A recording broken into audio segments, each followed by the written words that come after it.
There are things you learn to read in a family before you learn to name them. The particular way a room goes quiet when someone is about to say something that has already been decided. The way a fork gets set down.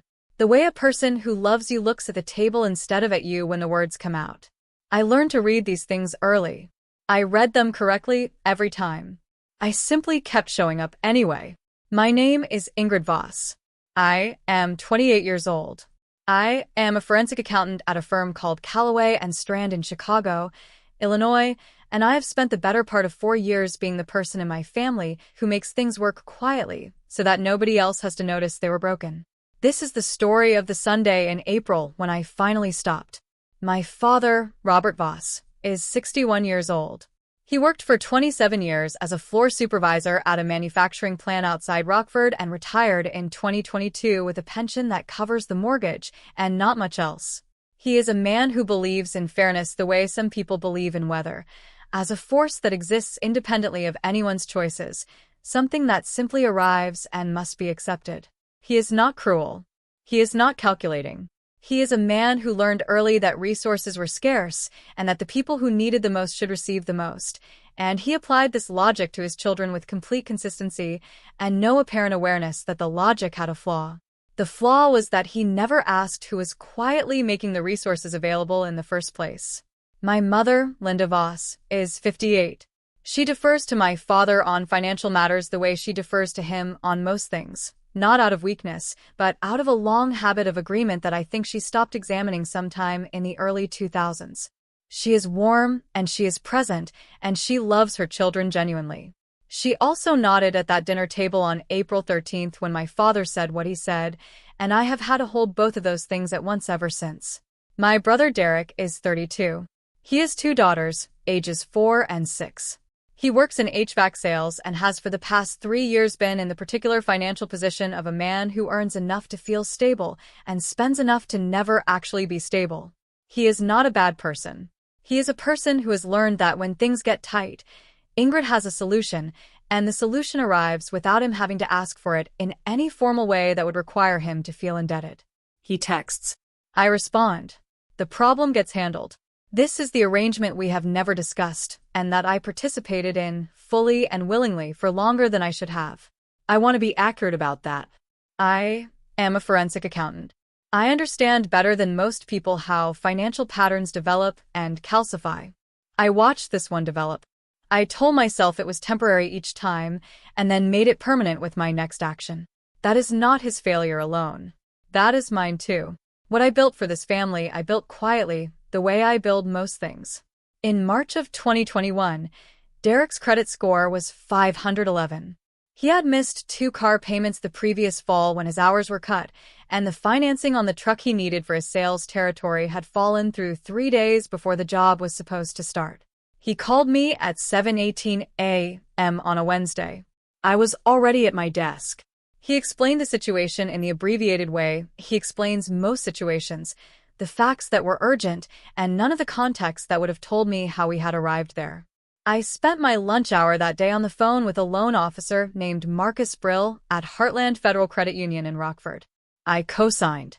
Derek got the truck. He was on the road by Friday. He has never mentioned the cosign in any conversation since.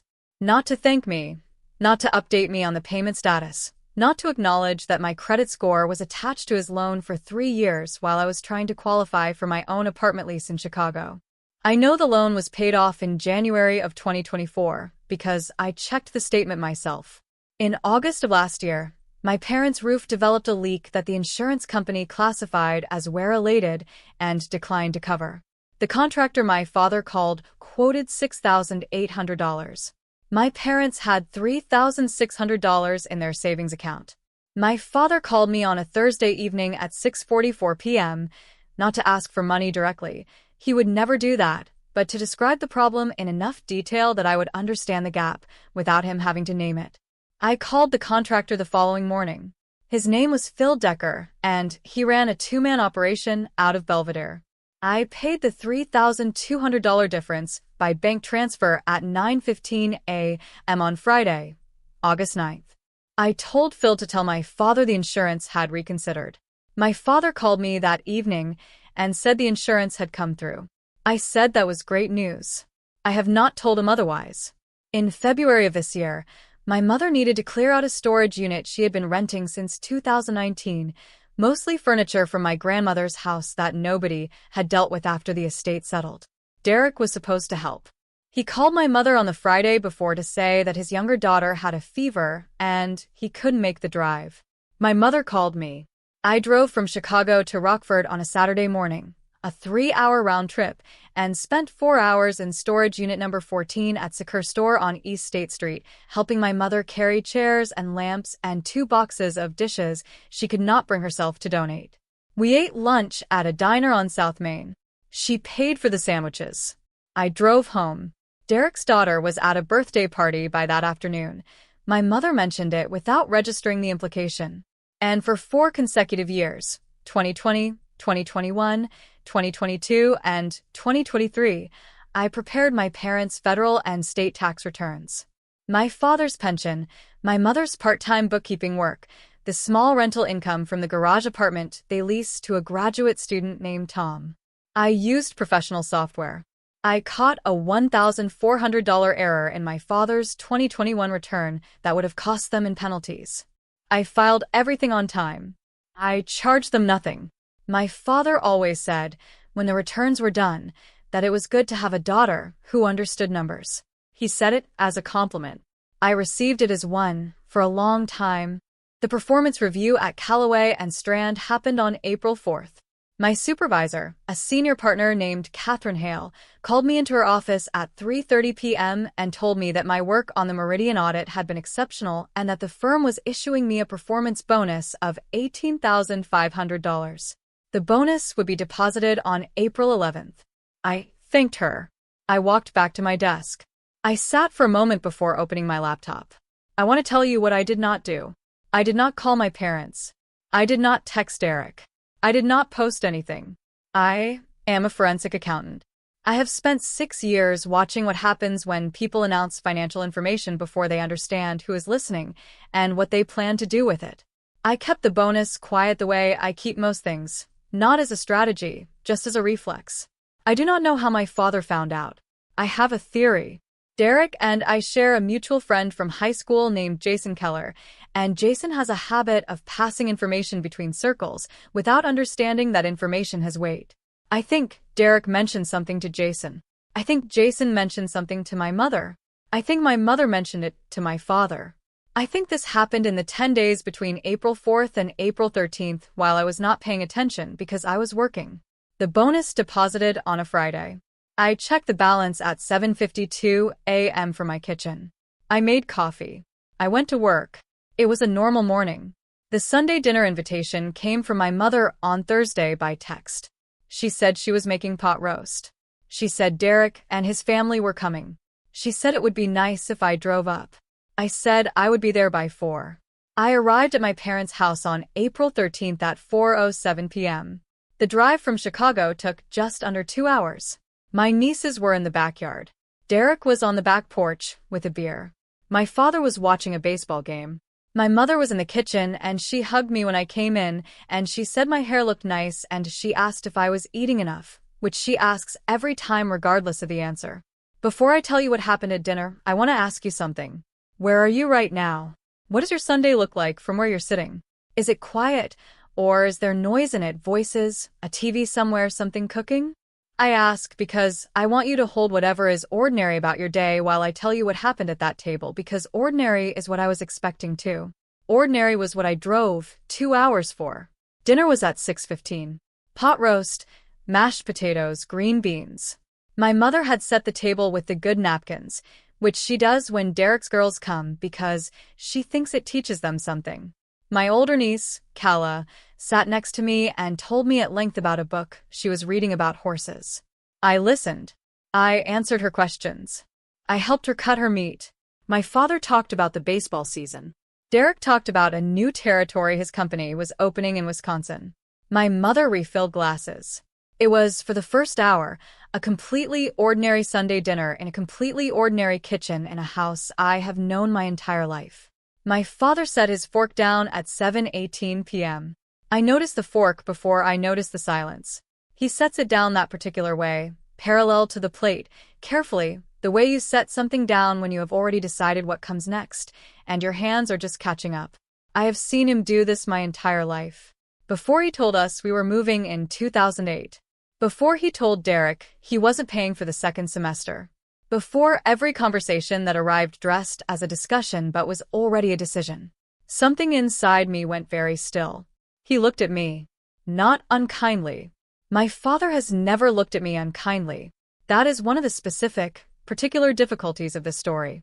He said, "We heard about the bonus, Ingrid. That is a real accomplishment. You should be proud." He paused. "We were thinking. Your brother has 2 kids in the house. The car payment, the girls' school things. You go home to a quiet apartment. He has a family." Another pause. Shorter. "The bonus should go where it's needed." My mother nodded once, looking at her plate. Derek looked at the table. Not at me. At the table. And that was the moment. Not my father's words, not my mother's nod, but Derek's eyes on the table. That told me everything I needed to know about how long this conversation had been happening without me. Aunt Petra was sitting at the far end of the table. She is my father's older sister, 64 years old, visiting from Milwaukee for the weekend. She is a woman who has spent 60 years watching things carefully and saying very little about what she sees. She looked at me from across the table, not with pity, not with the performed sympathy of someone who wants to be seen responding correctly. She looked at me the way a person looks when they have been watching a pattern repeat itself for years and are tired of being the only one in the room who sees it clearly. I looked back at her for 1 second. Then I looked at my father. I said, "I hear you." That was all. I did not say yes. I did not say no. I said "I hear you," which is a sentence that means nothing and which buys time, and then I picked up my fork and I finished my green beans and I talked to Kala about the horse book for another 15 minutes until it was reasonable to say that I had a long drive and should get on the road before it got too late. I hugged my mother at the door. I said goodbye to Derek. I did not look at him for more than a second. I got into my car at 8:53 p.m. The April air outside Rockford was cold and smelled like rain that had not arrived yet. I sat in the driveway for 4 minutes without starting the engine. I was not crying. I was not shaking. I was doing the thing I have trained myself to do when I need to understand a situation accurately. I was building the actual picture, not the comfortable one.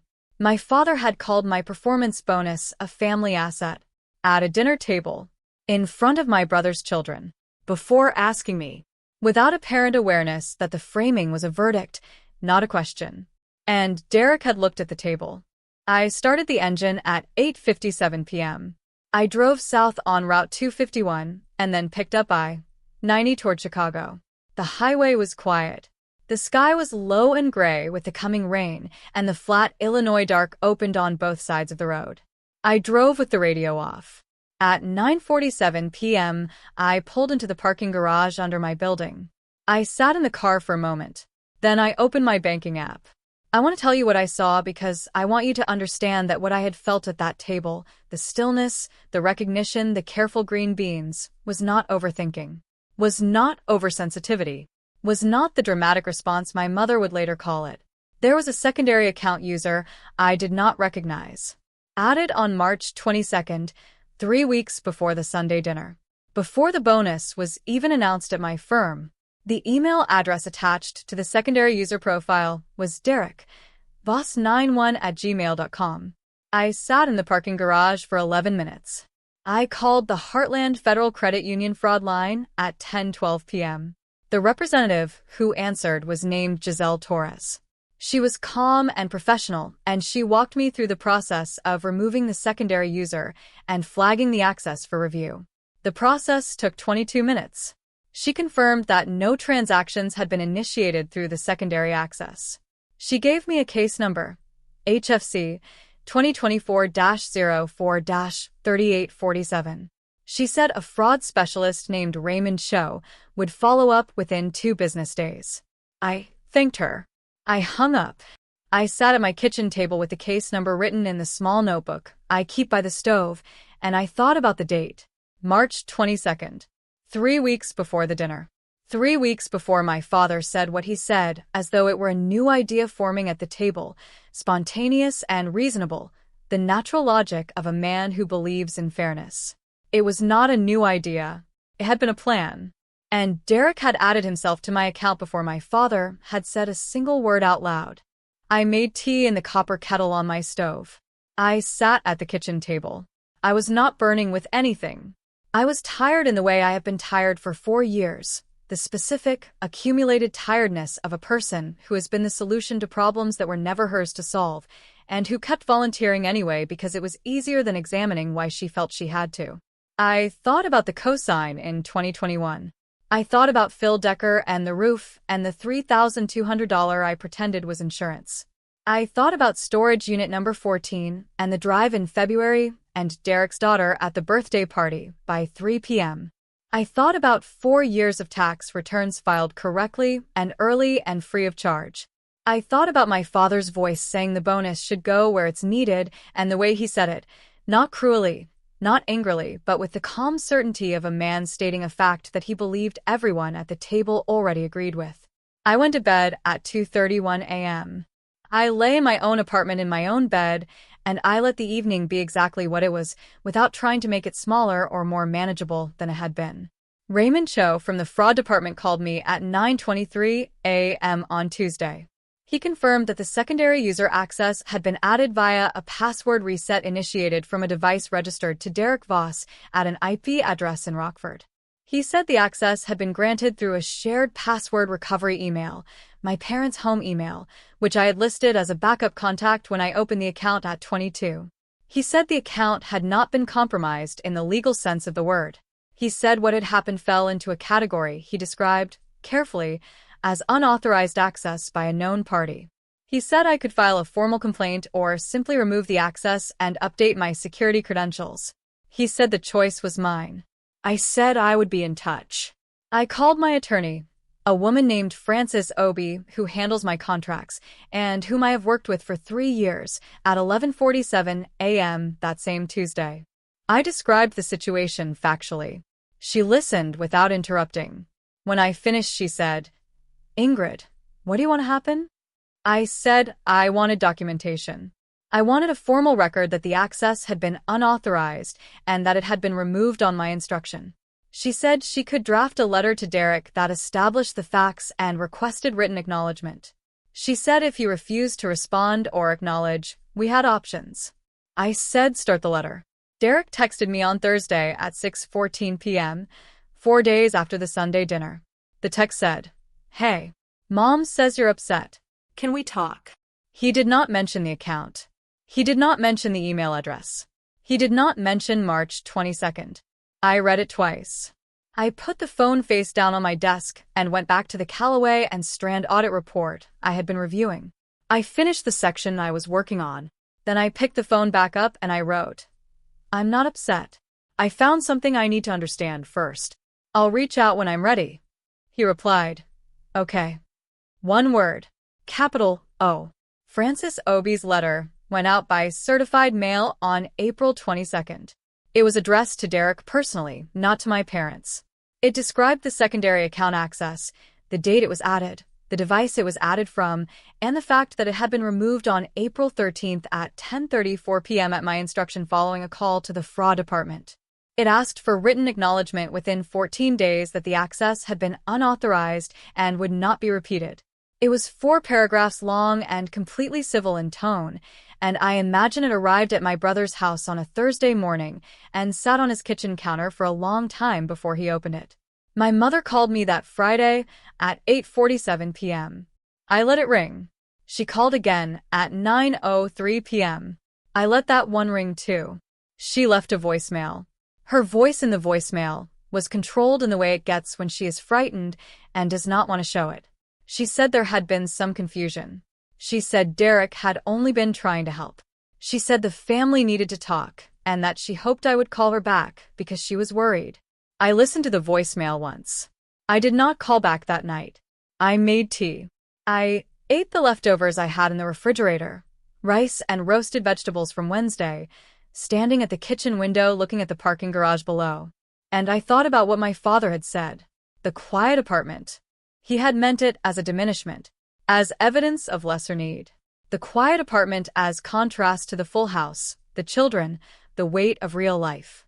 What he did not say, what I do not think he has ever fully understood, is that the quiet apartment is also where I prepare the tax returns, where I take the 6 a.m. calls about roofs, where I co-sign the documents that keep the truck on the road and the territory covered and the daughters fed. The quiet apartment is where the work gets done. It has always been. Something inside me finally hardened instead of bent. I called my mother back on Sunday morning at 10:14 a.m., 8 days after the dinner. I had finished my coffee. I had reviewed the week's work. I felt for the first time since April 13th like I had something to say rather than something to manage. She answered on the first ring. We talked for 28 minutes. She cried twice. My father got on the line briefly at the 11-minute mark and said he had not meant to cause trouble and that he thought he was just raising a practical point. I said, as evenly as I could, Dad, Derek added himself to my bank account 3 weeks before that dinner. He had access to my bonus before you mentioned it at the table. That is not a practical point. That is a plan. My father was quiet for a long moment. He said he had not known about the account. I said I believed him. I said, that is also part of the problem. He did not have an answer for that. My mother asked me what I needed. I told her. Derek's written acknowledgement, per the attorney's letter.